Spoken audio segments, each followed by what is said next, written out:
Hello everyone, Sebastian here from Twin Peaks. In this video, I show you the configuration for the value area for the SidiFootprint Indicator. The value area is the area where about 70% of the total traded volume has taken place within a bar. The whole thing goes back to the mathematician Gauss according to the Gaussian normal distribution curve. Googling this is a somewhat more complex topic, but is also taken into account by many traders in various time units. To show us the whole thing, we have here in the SidiFootprint Indicator. We have loaded it here accordingly and opened the configuration page here once via this FP symbol. Then we have the value area section here. It is switched off by default so that it doesn't confuse you, but you can activate it everywhere here accordingly, because this is already the extended here. I'll take it out here again briefly. We'll get to that in a moment. First of all, here's the display mode area. Let's go to both here.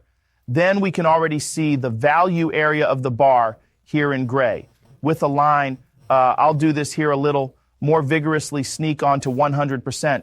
Then we can already see this gray frame. This is the value area. You can also display the whole thing here as an area instead of an outline. Then it will be like this. Then will probably be enough with 60%. You always have the value area of the actual bar. This means that around 70% of the total volume of the bar was traded in this area.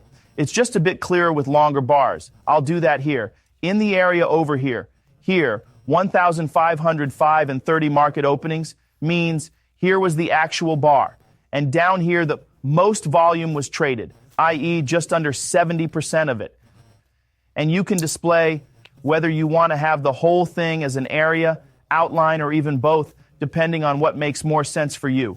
And you can also say whether you only want to bar buddy, i.e. if the value increaser is within the bar buddy, and then display the whole thing in the wig, i.e. if the entire value area has been rejected, so to speak. I'll see if we have that somewhere. Here, for example, and here, most of the trading volume is within the wicks, or here on both, that the value area is always displayed. Off simply means that it is not displayed at all. And we also have the option here to use advanced coloring. Well, we can already see advanced coloring here. If we activate the whole thing, then we can already see where we actually had more sellers in the value area, i.e. where the total delta is negative. The value area is then colored red here or green if the total delta is positive. And I always make it a little paler, everything to 20, and then this does not cover everything. And that could also be very exciting to evaluate.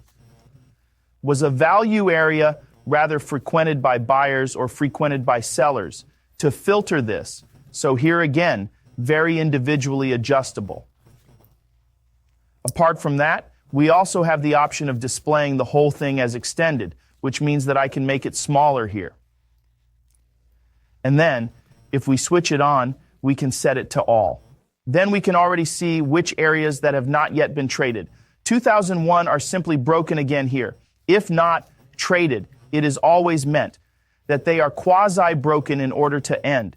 If we say here bar close or bar VPOC, it can also always be calculated differently, but the default is actually bar high-low.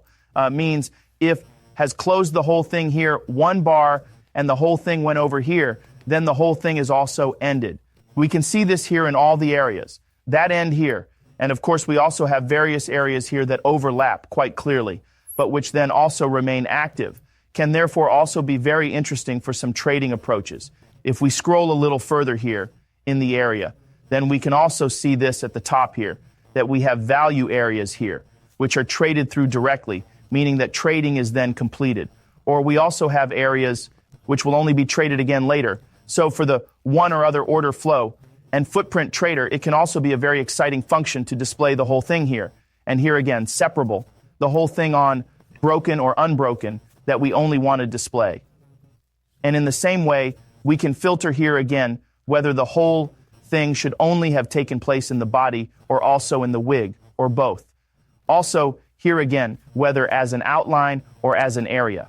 Also, everything. Again, 2001, very freely configurable so that you see exactly what you want to see. And here again, advanced coloring, the option with red and green or just the colors you want to have for mainly positive or negative value areas.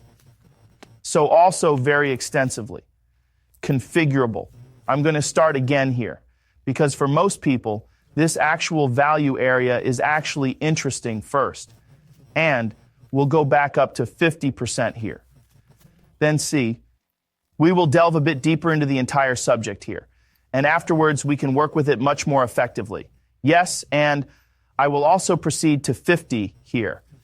Then we will have a few more configuration options to explore. Okay, was there something positive or negative, or do I need to be mindful of other aspects? Exactly. So that's all for now about the value area in the candles themselves. In the next video, we'll take a look at the topic of finished and unfinished auctions and what they tell us and how we can work with them. 2001.